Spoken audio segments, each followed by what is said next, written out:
What? You feel that Al Haymon is holding back some of his best fighters?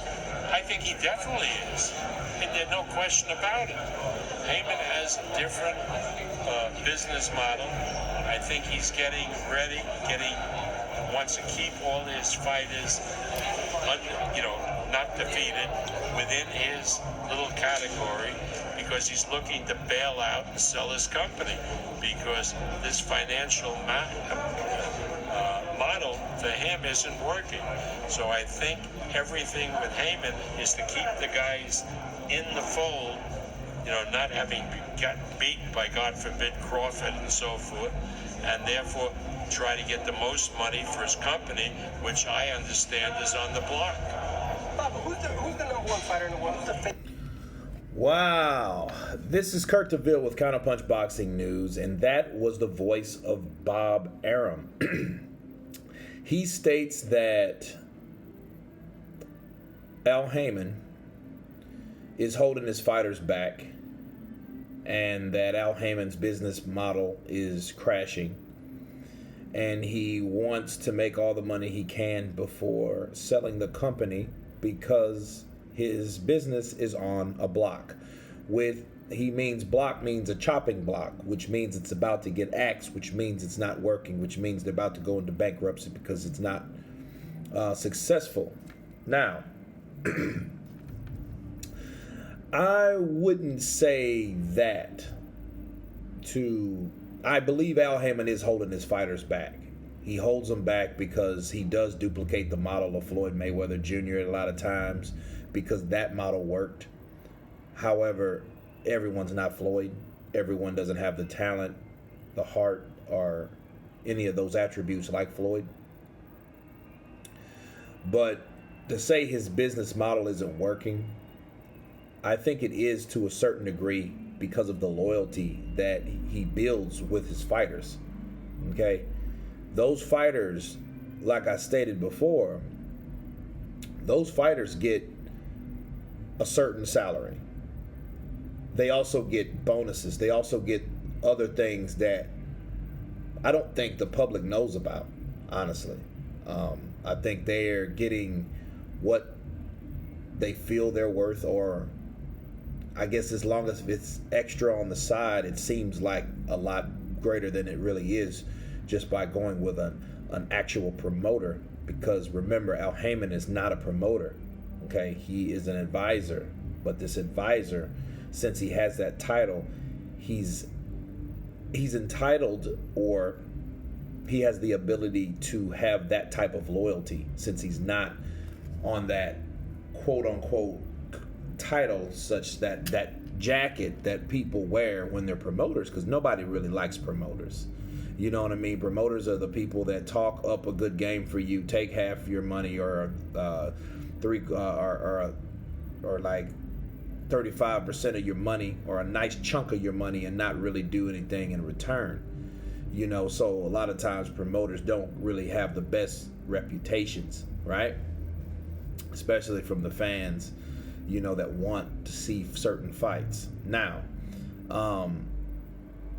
Al Haymon, that remains to be seen if his business is on a chopping block, because he's been in the business a long time. Now, it may be some truth to that, simply because nobody's done that like Floyd yet. You know what I mean? And the only person that really made those type of numbers, or close to those numbers, since Floyd has left, is Canelo. And Canelo went to the zone. Canelo used to fight on Showtime too. He's fought on Showtime before. So it's argumentative, okay? And to say the least, about if what Bob's saying is true or not.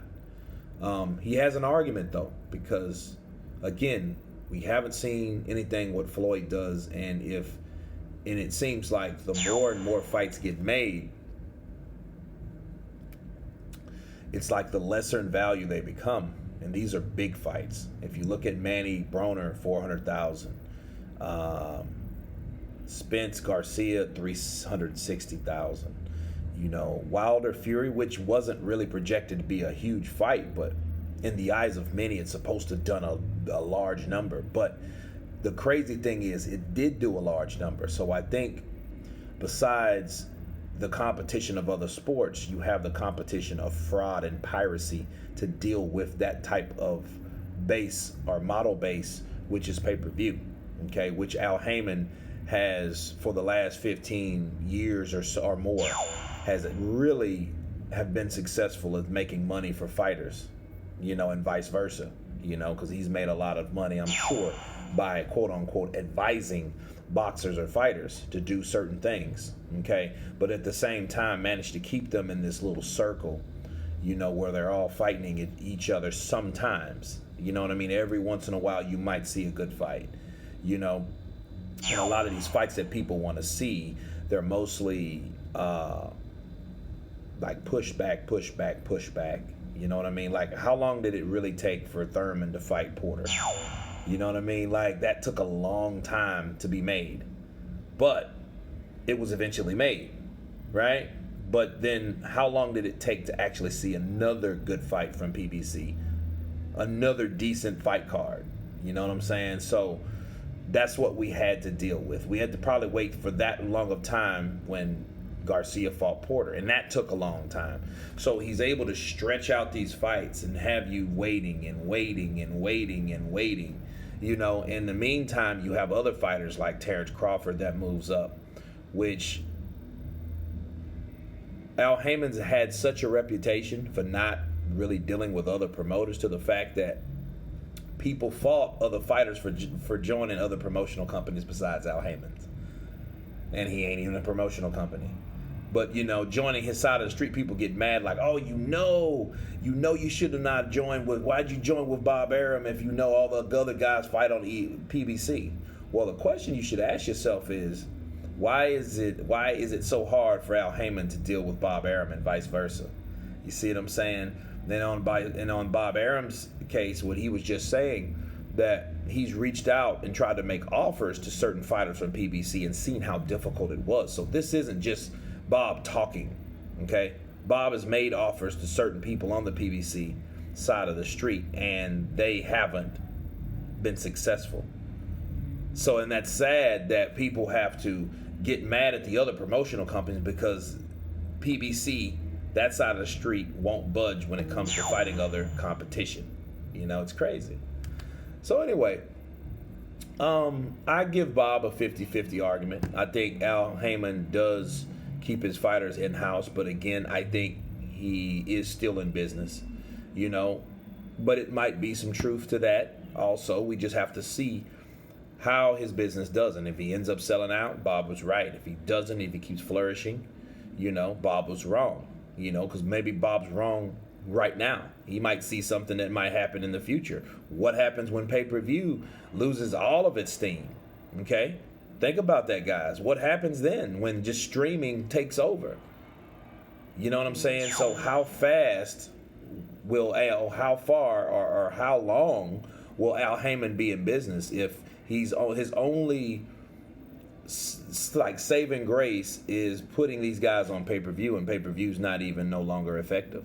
So that's the question you ask yourself with the promoter versus the advisor, and streaming versus pay-per-view. But anyway, you guys tell me what you think about what Bob Arum said. Of course, please subscribe. Tell me your thoughts, likes, comments, and you guys been counterpunched. Peace.